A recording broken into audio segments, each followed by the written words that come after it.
Hello everyone and welcome to the weird, scary and horrible parts of humanity. Today we are looking at the Soviet Union's second successful hijacking, which took place just 12 days after Aeroflot Flight 244, which we did an earlier video on, so please don't forget to check that video out. This is one of the most bizarre hijackings, which saw the hijackers voluntarily return to the Soviet Union.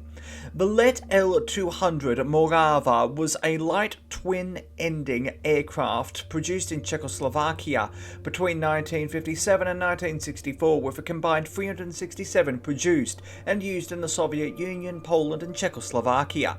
It was used as a light passenger transport aircraft akin to a Cessna, communications aircraft, ambulance aircraft, and as a training aircraft.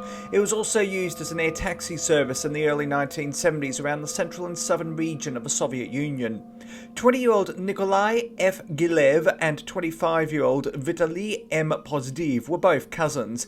Gilev studied at the Crimean Medical Institute in Simferopol in modern-day Ukraine in the Crimea. He was in his third year. Pozdeev studied at the Kerch branch of the Sevastopol State University, with Kerch also in Crimea. Both lived relatively good lives in Kerch, at least of the Soviet Union. Both were middle class, had a radio, a tape recorder and a motorcycle. However, both desired a better life in the West and desired to escape by ship. Gilev tried to become part of an oceanographic expeditions with the aim of disembarking the ship and claiming asylum, but had no success in joining them.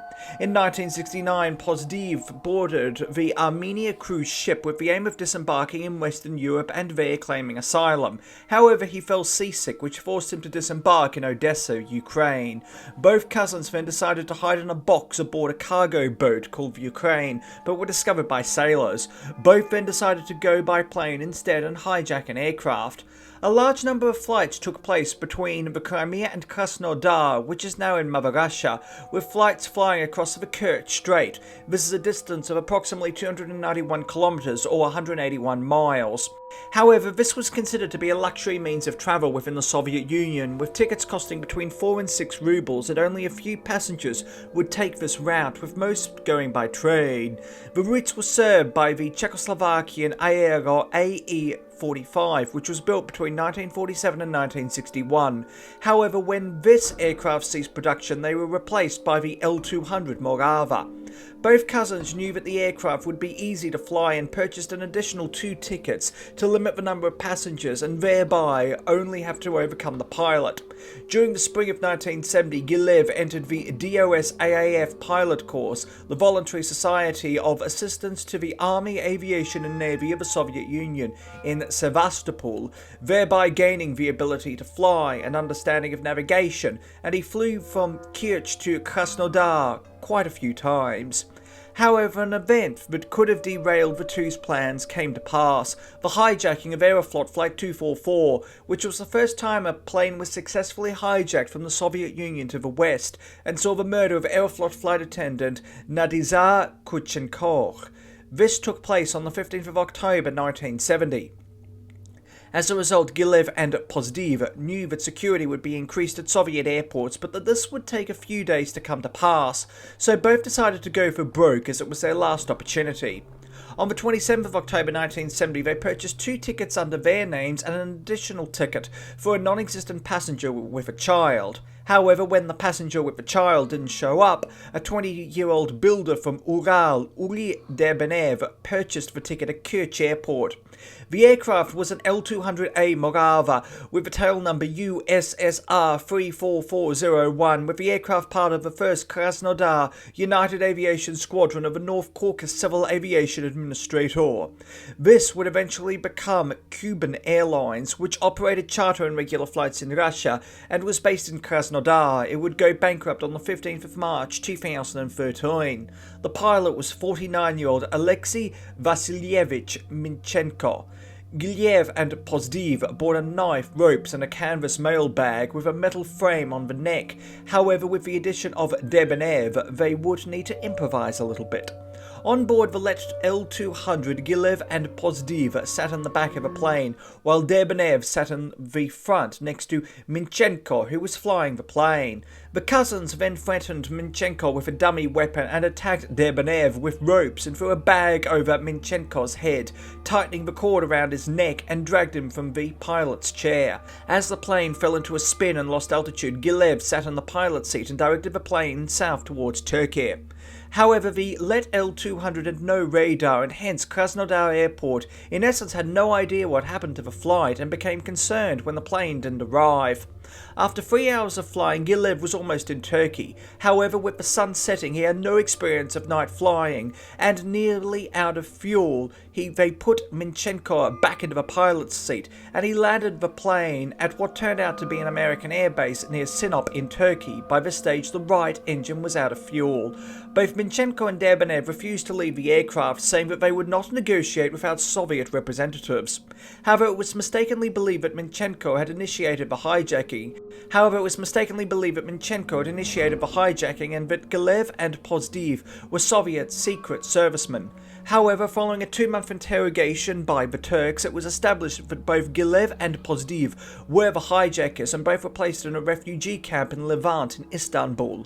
The plane, as well as Minchenko and Derbanev, were returned to the Soviet Union. However, Minchenko was interrogated for several months in Simferopol, Moscow, and then Krasnodar, with the Minister of Civil Aviation of the USSR, Boris Pavlovich Bugaev, and the Ministry of Civil Aviation concluding that Minchenko had acted correctly and he was able to continue to fly. Gilev and Pozdeev were granted political asylum in Turkey but were unable to go to the West and left in a refugee camp.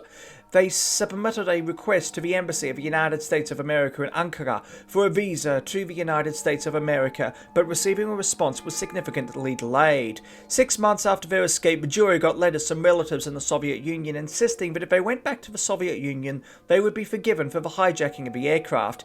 Indeed, Soviet journalist Valentin Zogin spoke to Gilev and Pozdeev and insisted that if they returned, they could return to university and be given their own apartments, although this was just a bluff.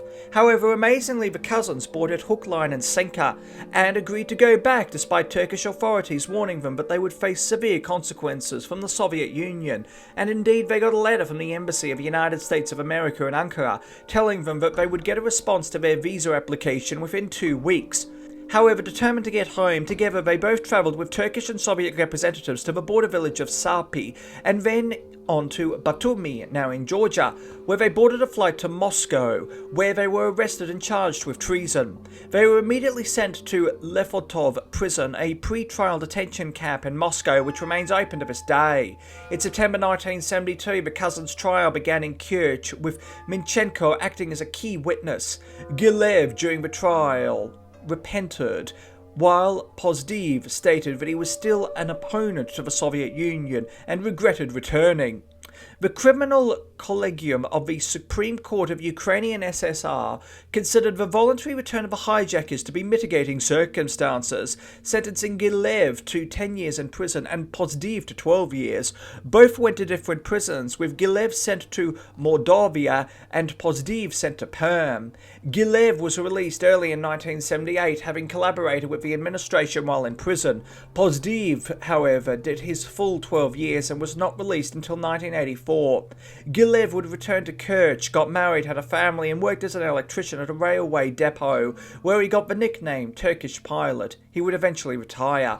Pozdeev moved to Ekaterinburg in modern-day Russia, where much of his family had settled down.